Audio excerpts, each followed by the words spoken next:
Hello and welcome, folks, to the New to Camp meeting. It is February 26, 2024.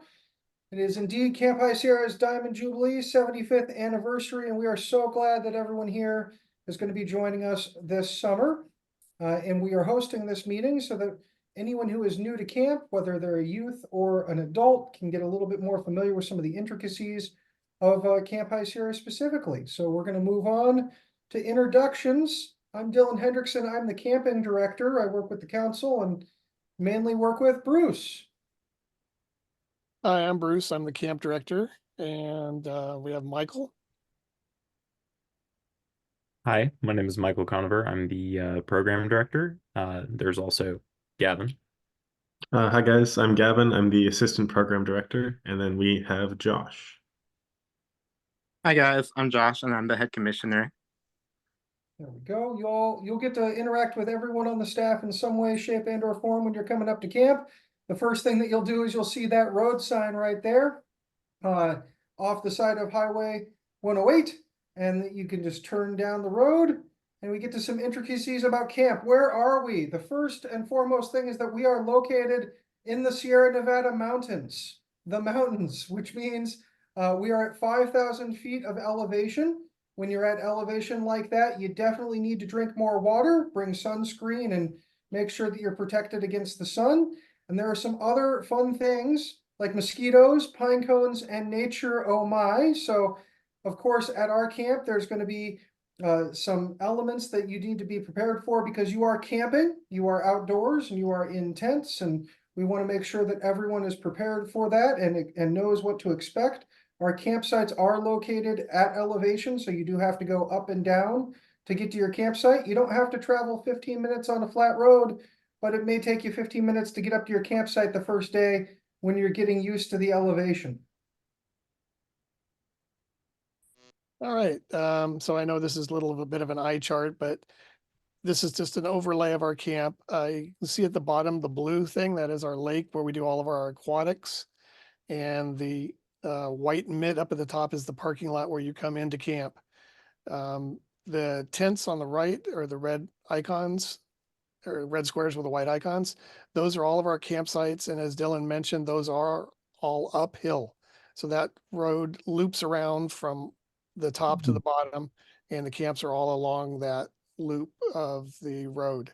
And then all of our program area, though, is right on the flat ground along the river that runs along our camp. And you can get to 90% of the program areas within 5 minutes of each other. The only exceptions would be the rifle range and shotgun. All right. One thing we didn't mention is if you do have any questions, go ahead and put it in the chat. Gavin is going to be monitoring the chat, and we'll try to answer the questions after each slide. So feel free to go in, and then at the end, we'll let everybody unmute themselves and we'll take other questions then. And that campsite map is available on the resources section of our website. And this presentation, which is being recorded, will also be posted to the resources section of our website, along with a lot of other good information. Like, what is the weather at camp? And in the daytime, it's 80s plus, sometimes 90s plus. And in the middle of the summer or height of July, it can get up to 100 degrees at the height of the day. So please make sure that people pack appropriately for those daytime highs. At night, it can get down to the low 50s. So the 50s is not exactly all that cold, but it's a pretty big temperature difference from what it can be at the height of the day to what it can be at the middle of the night. So we want to make sure that people bring layers and they bring appropriate clothing so that they are comfortable when they're camping. Also, one of the things to kind of keep in mind is that we are a camp in the Sierras in a pine forest, and the pine straw creates a very fine dust in the soil. So just be aware that if you have any campers or youth that maybe that dust might create some issues, that they have appropriate medication, like if they're asthmatic and dust isn't good for them, or just in general that they bring maybe an extra shirt or two. We do have some washing machines and dryers that are available for the adult leaders to potentially use and bring some of the unit stuff to, but those are generally used by the staff. So we don't want that to be happening too often. We also, this year, will likely have campfires. Of course, this is dictated by fire safety, So if we don't get enough of a snowpack and it isn't moist enough, we might not have as regular fires, but most of the time campfires, at least this summer, will be likely in the campsites.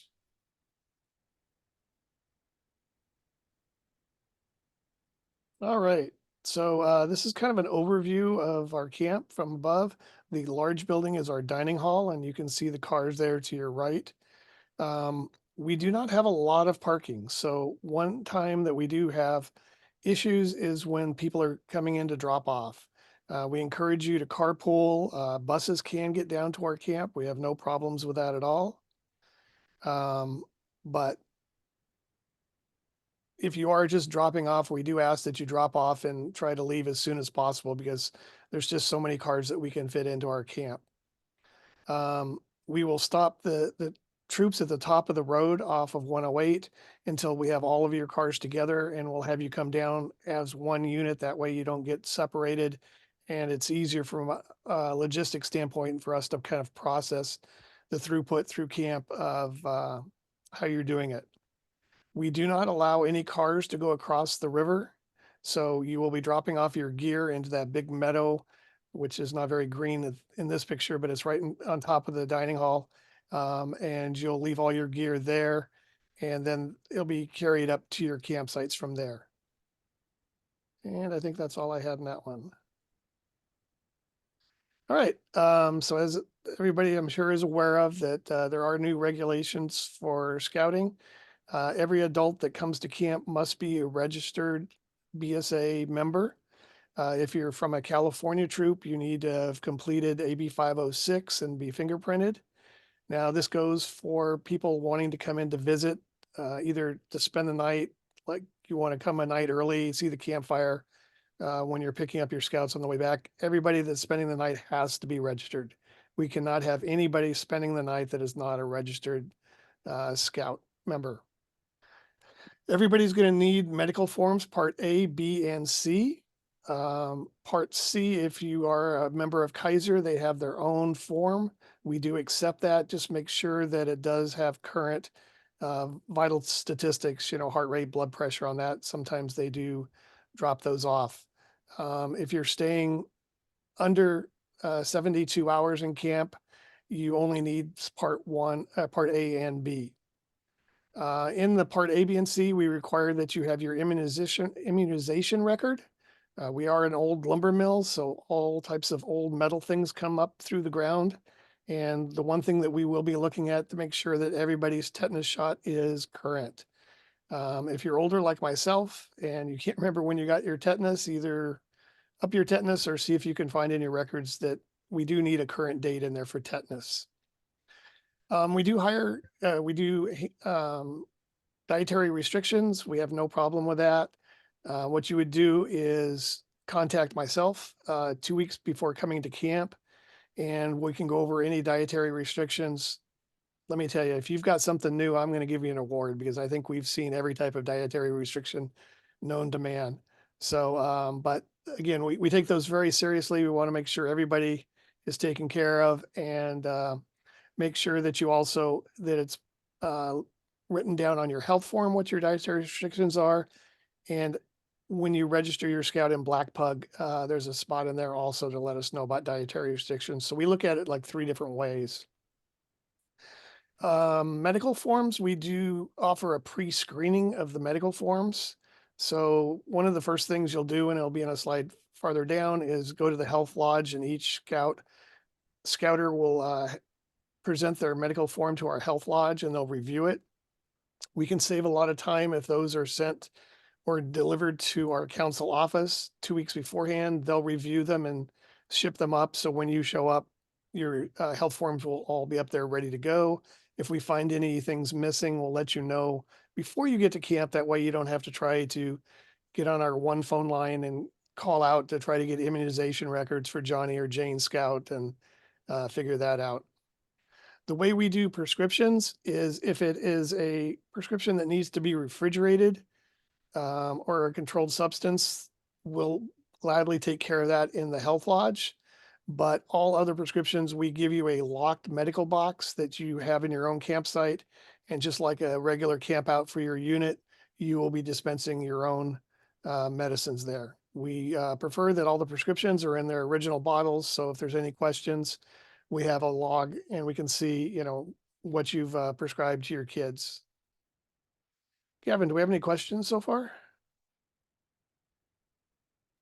Just one, but it's been answered.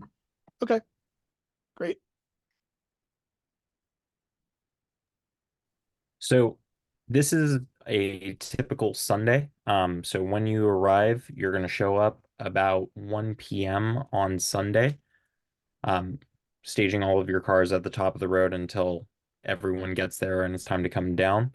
They'll start staging gear inside of the flag meadow, and you'll be assigned a troop guide. So a troop guide is just any staff member assigned to your group of scouts, checking in with you throughout camp, as well as helping you with the check-in and check-out procedures on Sunday and Saturday. As Bruce had already mentioned, going to the health lodge to get checked in, get wristbands, make sure everyone has all of their immunizations up to date, and everyone's happy and healthy and ready for camp. Area tours, we do those after dinner on that first night, just to get acquainted to all of the different program areas and get a chance to meet all of the different directors from the camp. There is the dining hall where we will, of course, double check to make sure we know the amount of scouts in each of the troops, so that way we can have enough tables for you to dine on. Up at camp, we'll eat family style, but we'll talk more about that a little bit later. We do have a swim check, so this one is super important. So if your home unit does a swim check earlier in the year, we do not accept that up at camp. The reason why is because our water is very cold and we're also up high at elevation. So we do our own swim checks up at camp. Now, on the Sunday when you arrive, the swim checks that we do are priority swim checks, which means if you are taking an aquatics-based merit badge in one of our aquatics areas, you can do your swim check on Sunday. Everyone else who wants to do open swim can do their swim check later on during the week. That's just one of the things that we do to kind of expedite the process to get you into camp faster on day one. And then, of course, move you into your campsite, and your troop guide will be able to help get your gear to your campsite.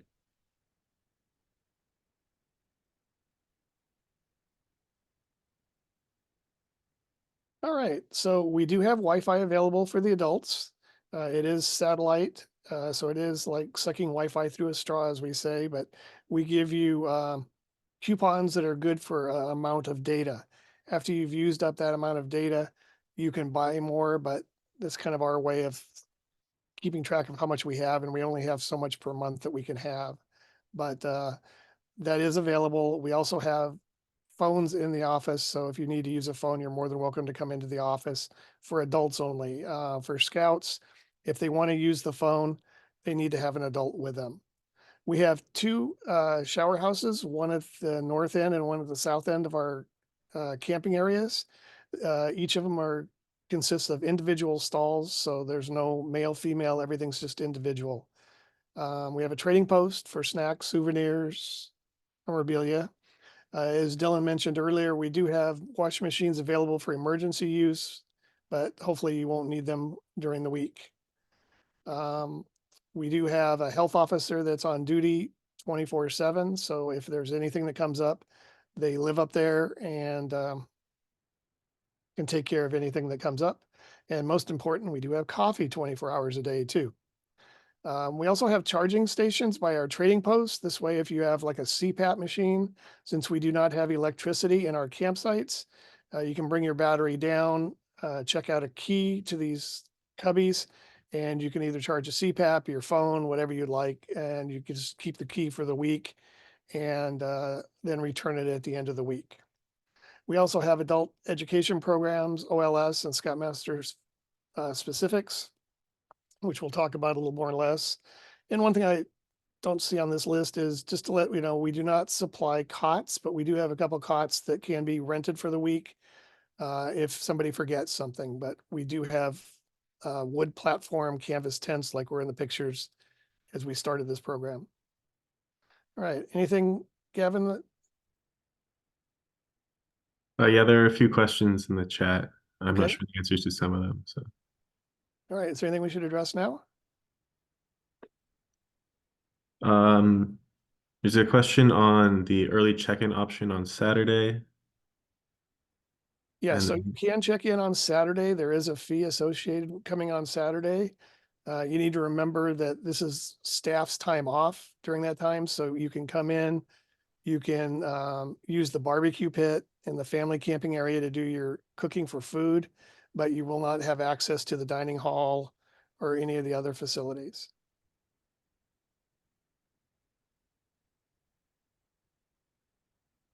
then is the coffee from concentrate or from grounds? It's from grounds. I mean, we can get concentrate if somebody wants it, but it is grounds. And we'll address the t-shirts in a later slide. All right. Is this me too? Oh, dining hall. So here's a picture of our new dining hall.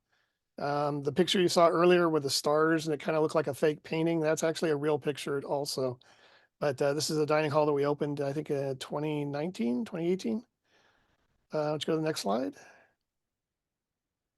So we do eat family style. Every meal there is a vegetarian option. So to us, vegetarian is not a dietary restriction. That's just normal, but we would like to know before you get there how many vegetarians you have. So some weeks we have, 20, sometimes we have 200. So it all depends on the week. So that helps us in buying food for those first couple meals. Again, like I talked about dietary restrictions, contacting me beforehand, and we'll make sure to get everything dialed in before you get there. I'll chime in really quick too. The vegetarian option is just that, it's an option, but it's not, hey, that one looks better, so I'm gonna opt into this meal. We just need to know before each meal what they are.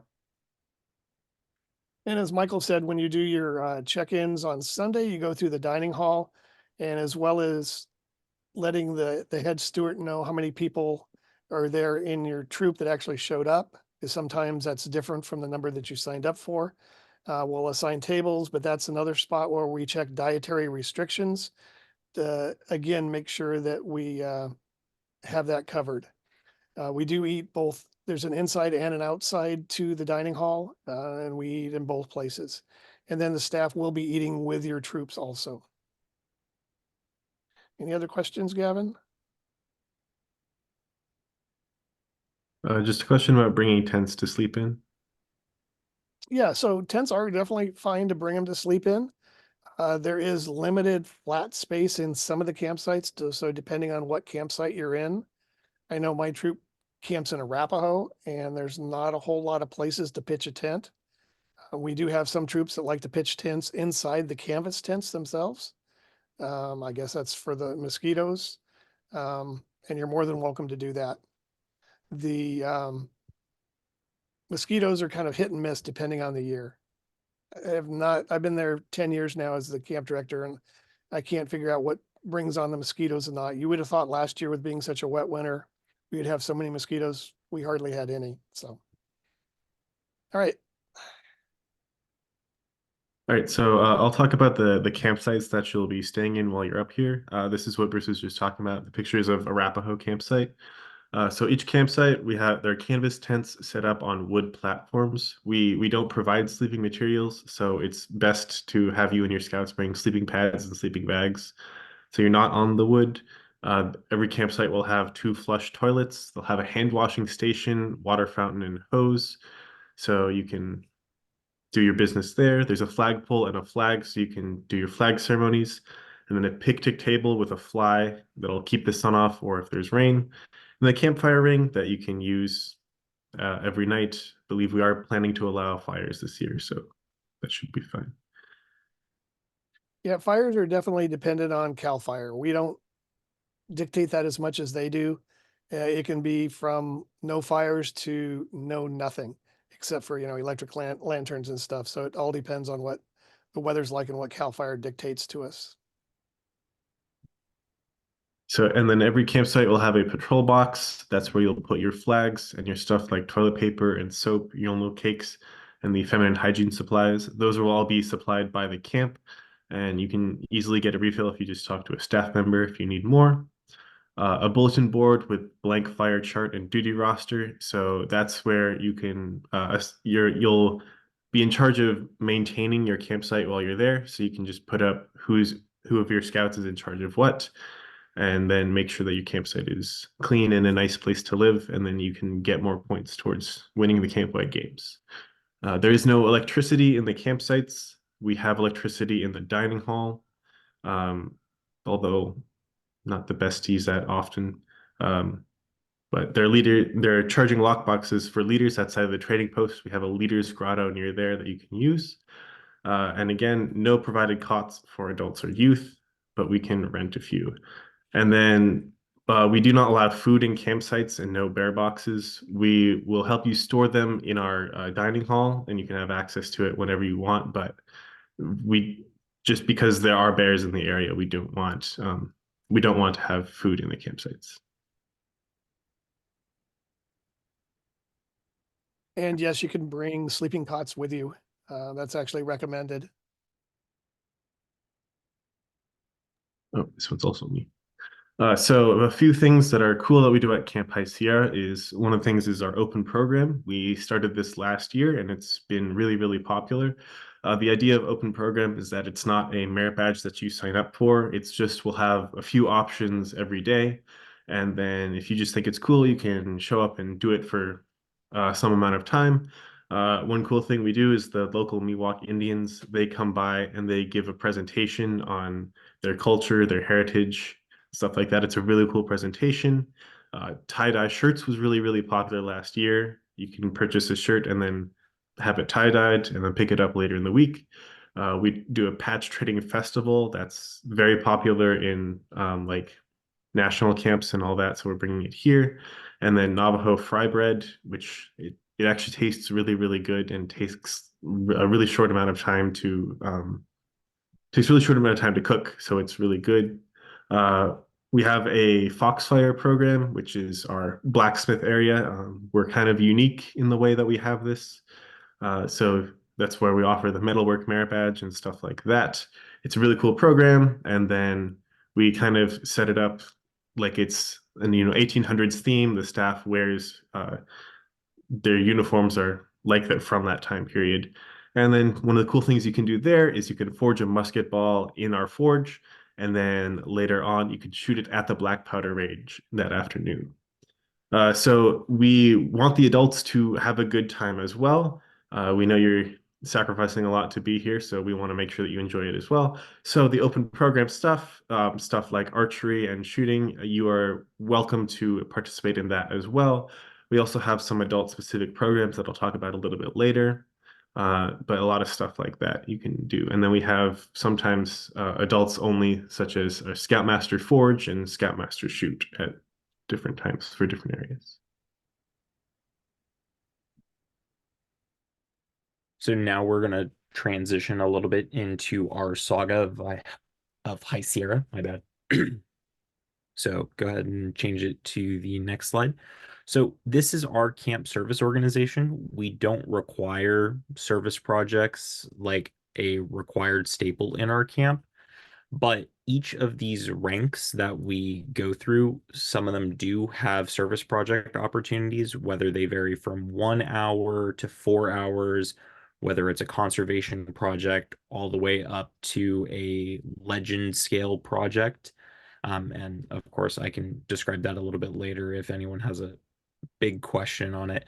But the theme behind the saga is it's a collection of stories as we go through the journey, both through life and through a week up at camp. So we kind of morphed all of these ranks into Seeker, Guardian, Trailblazer, Legend, and Great Legend. And so for each of those, at the end of the week, you will get a bead signifying your rank. You'll get a bead sheet from the office. There's also going to be a copy in the leader's guide, which has the detailed requirements for each of these ranks. Each rank you'll get a different colored bead symbolizing like red for campfires. You'll have green for trying out a skill of the day or a conservation project. You have brown for, stewarding or a service project. And the list goes on, blue for aquatics. And at the end of the week, adult leaders can come into the office at any time to pick up beads either on a day-to-day basis or just kind of like nearing the end of the week, collecting all of the beads to distribute to your scouts. And then they have a saga review on Friday evening before a campfire where we, bestow the upcoming rank for them. One thing that's important to note is if you have been to a previous summer camp that has a service organization kind of similar to this, we do take into account your equivalents from that camp. All they need to do is talk to like one of us in management or a senior staff member, and we can look at what requirements transfer over. So you don't necessarily have to start at the very beginning. You can kind of just integrate into our service organization with no problems.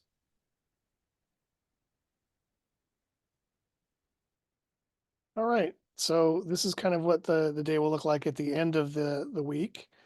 So we do not do blue cards, but our software does give us the ability to print blue cards, or for you to print blue cards if you want. What you will get is a list of your scouts and what they completed and or if they got a partial.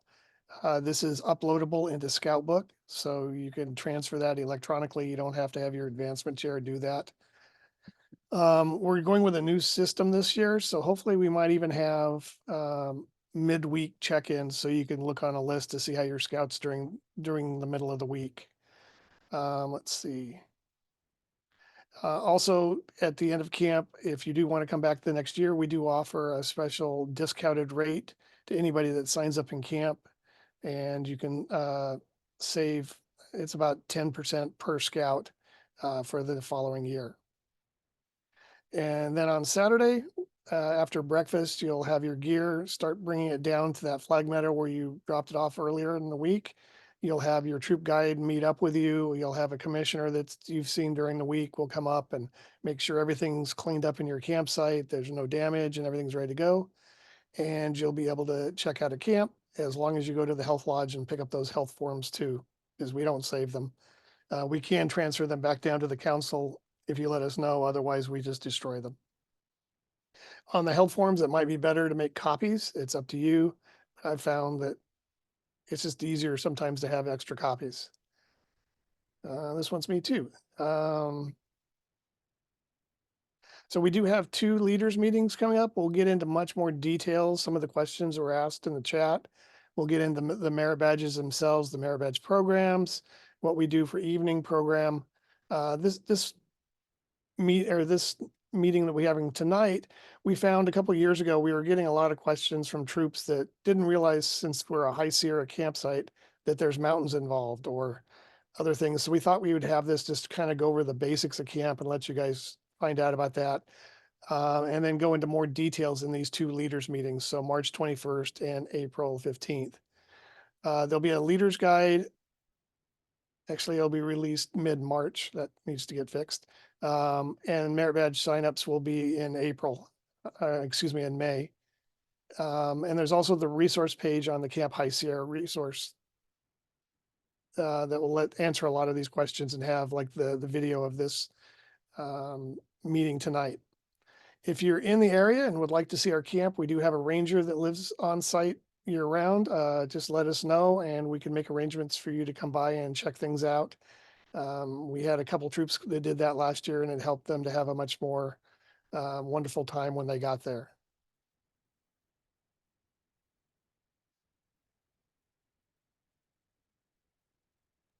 All right, so for our SPLs, what we offer is we offer an SPL week. The idea of this is we let you in, or you come up to camp a week before your troop, and then you take merit badges and get the feel of camp before your troop comes up. The idea of this is that you're more used to camp so that when your troop comes up, you're ready to lead them and guide them through everything. During your SPL week, you stay in, we have a CIT village, which is where our counselors in training stay. I'll talk about that in a second. So you stay with them. They'll be similar age range, so you'll be with people your own age, and then just take merit badges. Every time that an SPL has done this, they've been rolled into camp staff and just had a good time with us. They can stay in camp over the weekend and just hang out, and then join their troop when their troop's up, and be familiar with High Sierra and all that. We also have a variety of adult leader trainings, including Nap On Safely, which, as we know, Conover, if you want to hold up your prop, Conover is holding up a nice patch. It says Nap On Safely. Napping can be a very dangerous activity, and we want to make sure that you as adult leaders are able to engage in this activity in a safe manner, as that is one of the primary purposes of scouting. And like I said earlier, there's open program and skills of the day that you are welcome to participate in as well. And then on that note, we also have OLS, which is Outdoor Leadership Skills, and various trainings offered by our Adult Education Director. So we encourage you to sign up for those as well. Here's a little bit of a sales pitch, CIT and staff. So for CITs, if you're 14 to 15 years old and you're thinking about becoming a staff member, then you can CIT. So a CIT, you are up for 2 weeks. The first week, we kind of train you how to be a staff member. You go around to different areas, see different teaching styles, see which ones you like. And then in your second week, based on what you want to do and which areas need staff, we put you in a program area, and you are essentially a staff member in that area for your second week.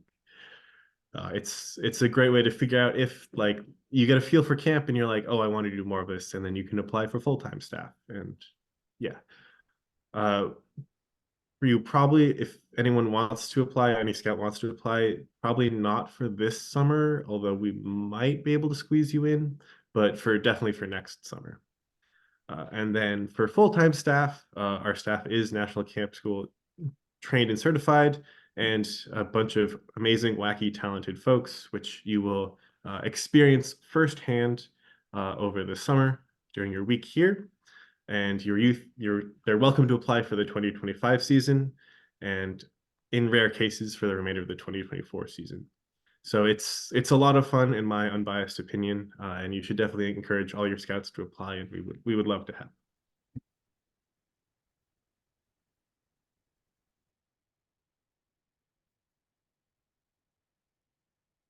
Okay, so another fun, exciting thing that's happening for this year is it is Camp's 75th anniversary / Diamond Jubilee. And we have a couple of new things that we will be adding this summer specifically. We have a new rifle range and cowboy action shooting range that we are building. The previous one got crushed under 19 feet of snow, but we were very lucky to have a successful fundraising campaign to build a brand new range that's bigger and better. We also have $50,000 worth of brand new sailboats from the Tahoe Maritime Foundation. You can see a picture there. We promise they work in water, not just on land. And then we also are going to be building a brand new observatory. You can see the pictures of the model right there, and then a good idea of what the skies at camp look like in the dark. That is a picture that was taken at camp. And we've already purchased the $17,000 telescope, so we really hope we can get that building made. But we're going to have a special celebration throughout the summer as well. There's going to be special swag in the trading post, and just some special open program opportunities to go along with the new buildings and the new supplies. And then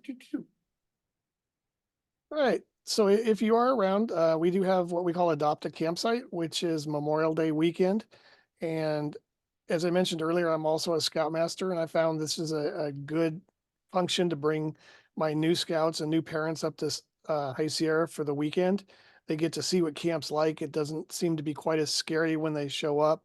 I don't think I've had a case of homesickness in years when I bring them up to the Adopt Campsite. This is somewhat of a work weekend, We just charge $30 to pay for meals, and there will be incredible food for the weekend. And we'll have projects like setting up the tents and doing things like that. So if you are interested, this is also on our website, and it's just a lot of fun. We also have our ordeal coming May 31st through June 2nd. Obviously, you've had to be nominated by the OA to register for this, but we also are having the ordeal up there too.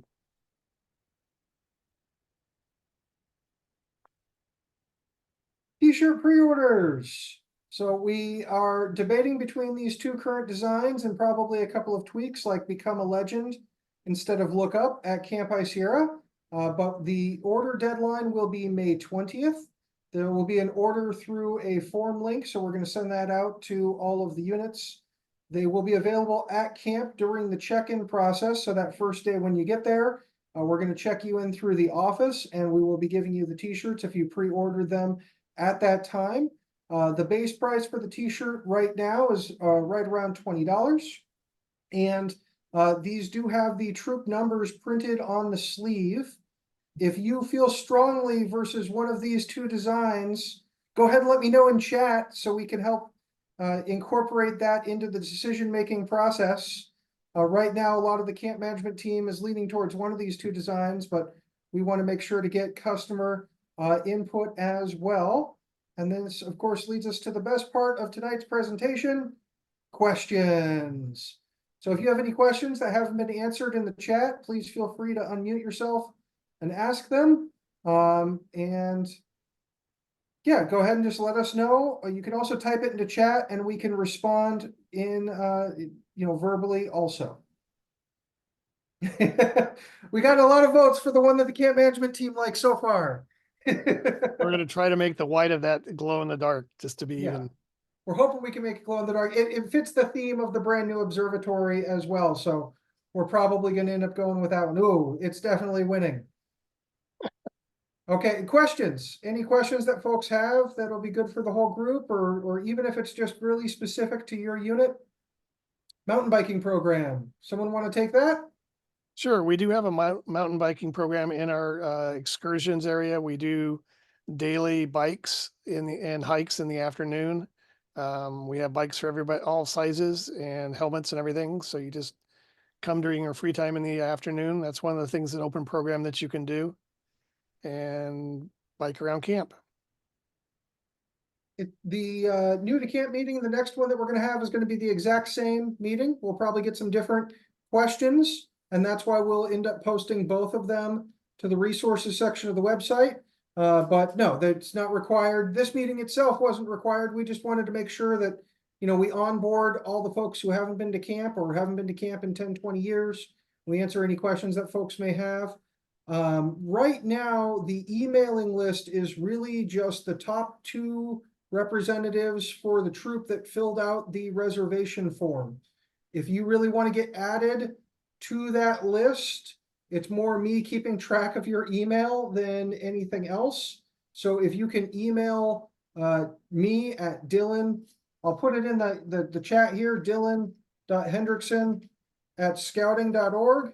Or if you send it to that email that is on the page right now, chs@svmbc.org, that goes to Bruce, it goes to me, it goes to the admin representative in the office, Janet.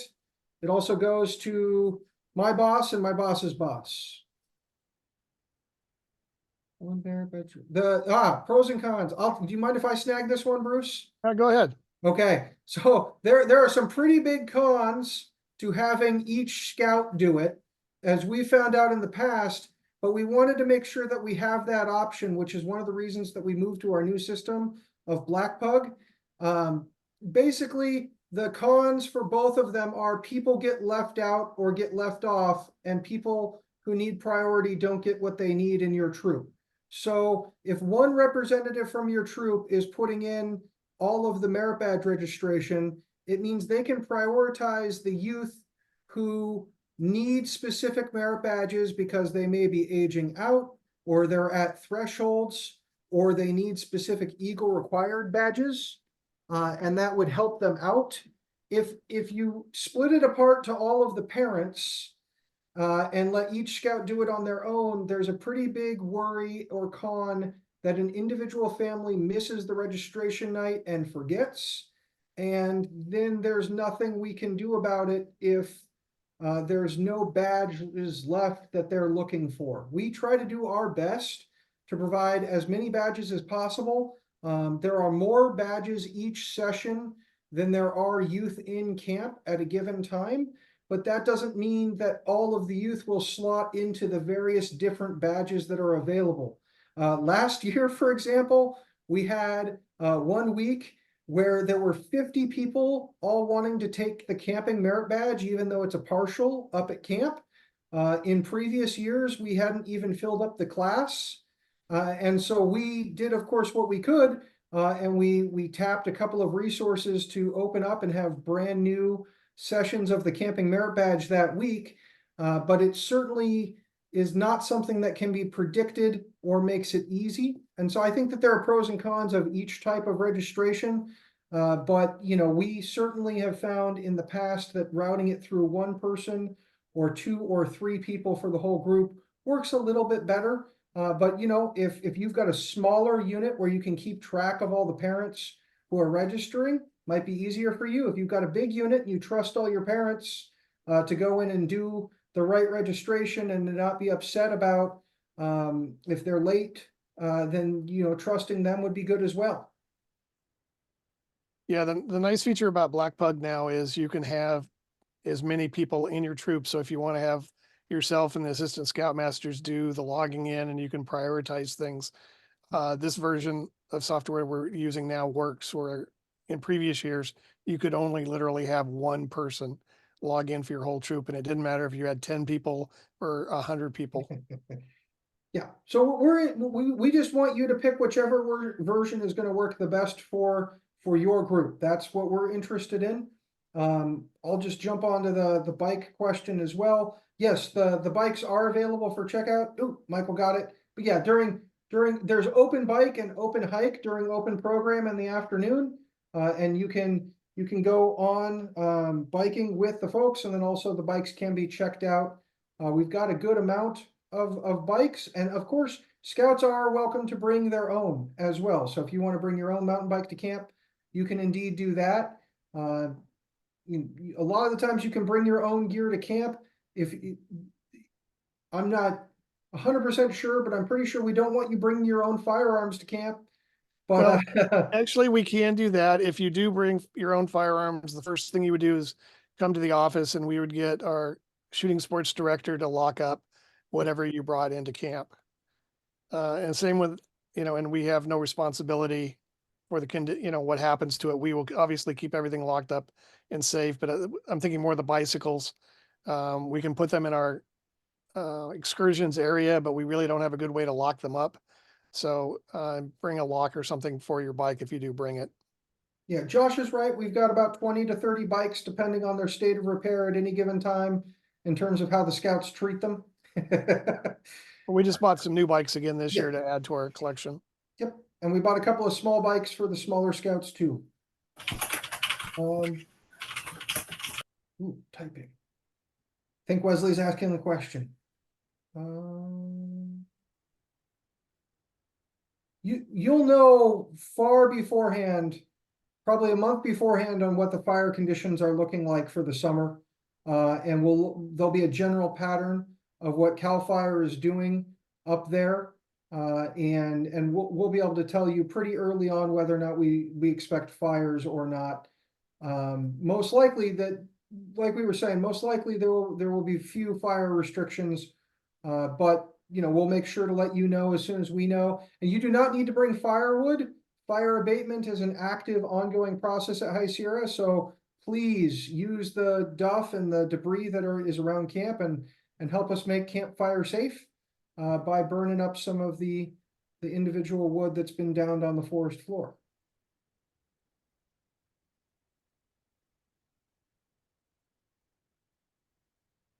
Any other? I'm going to stop the recording now in case there are people who do not want their question to be recorded.